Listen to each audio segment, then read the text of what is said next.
Hello guys! Today our vlog, tayo bibili ng mustasa. Tayo magbuburo ng mustasa. Ito ang aking nabili sa palengke. Dun sa tropa natin sa palengke na magugulay. Shout out sa'yo pare. Salamat sa lahat. Sariwang sariwa itong mustasa ito. Galing pa sa sa pag-aangkat.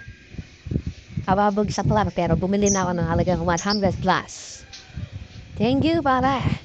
Ang sariwang mustasa ng nangyari. At ito ay gagawin natin puro mustasa. At sa ngayon, lagyan natin at lilinisin natin may mga idol. Bago magsimula, ayan, linisin muna natin. Tatanggalin natin yung lali para mabuhaghag. Tapos, hugasan natin ng 4 na hugas para linis na linis mga idol.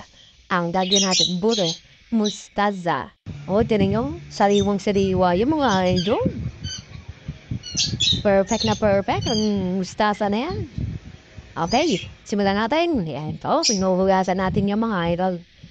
Lagyan natin sa malinis na timba. Yan. Kailangan natin hugasan ng magaling yan. Kasi yung mga gilig-gilig yan, mga lupa-lupa pang konti yan. Kailangan mahugas na hugas siya. At linis na linis siya mga idol. Yakinin nyo. Ganito tayo linis ng mustasa. Pag nalinis natin ang mustasa yan, ilalagyan na natin dyan. Huhugasan magaling. Tapos, bubudburan natin ng asin. Tapos, sarap nito. Kaway-kaway sa mga nakaka-relate ng buro mustasa. Tayo gagawa at inibebenta yan. At lalagyan natin sa garapon. Hinugasan mo na, tapos pinanlawan po pa. Nakalinis siya mga idol. Hinugasan na, binanlawan pa. Diba? Para perfect na perfect.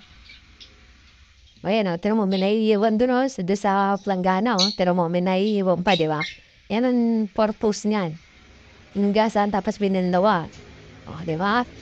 Tapos babanawin po ulit natin yan, mga idol. O, diba? Yan o, diligyan na natin asin. Mga idol, asin. Ada buwag, asin ulit. Yan ang magburo ng mustasa, mga idol. Medyo mahirap, medyo matagal, pero masarap. Diba? Habang tumatagal, lalong sumasarap. O, yan na. Tapos ang gawin natin yung pipigay natin naman yan. Lalamasin natin. Yung may mekos-mekos na yan. Mekos-mekos nga yan. Saan? Mekos-mekos. Ayan, tornado. O, grabe na yan, insan. Mekos-mekos na yan, insan. O, di ba?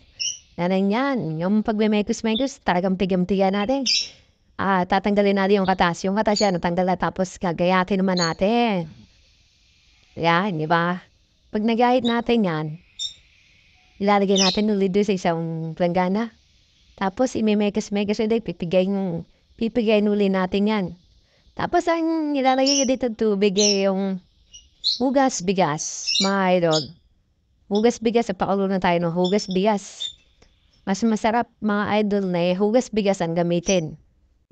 Bili na mga idol, 30 pesos lang isa yan. Salamat, mga idol. Love you. Follow, like, and share. Thank you. God bless.